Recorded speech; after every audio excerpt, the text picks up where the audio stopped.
We had a solid quarter, and we are confirming our Siemens guidance for the full fiscal year.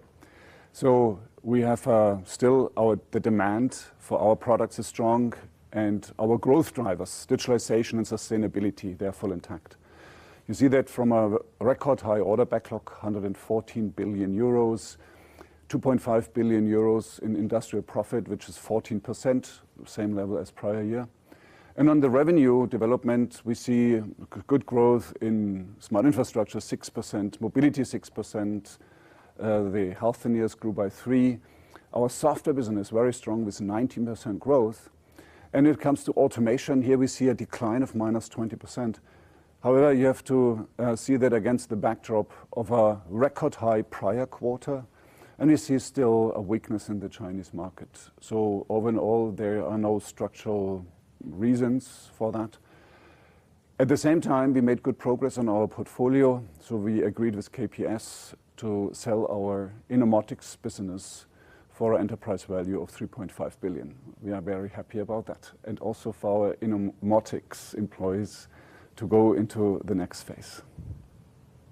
Let's talk a bit about China, because also when it comes to the outlook, digital industries seems to be negatively affected. You're lowering your guidance here, and you're talking about that destocking in China is actually taking longer than previously expected. So how is the situation on the ground there? Well, I mean, you have to see that if you go back the last 2 or 3 years, there was a huge uptick in the demand of automation, obviously also driven by COVID, by anxiety of not getting enough products. So that means the stock level increased. We know that. The question is there, how fast is the stock now released and going down? And this takes a bit longer. So we have this stocking effect, in particular of products which we call Sense and Act, which are kind of standard products. So it takes a little bit longer because of the demand is not that high. And we are reducing the stock as we go before this whole thing is picking up again. Demand in China is basically also driven by a weak private consumption. This is not really coming up. There's uncertainty in the people.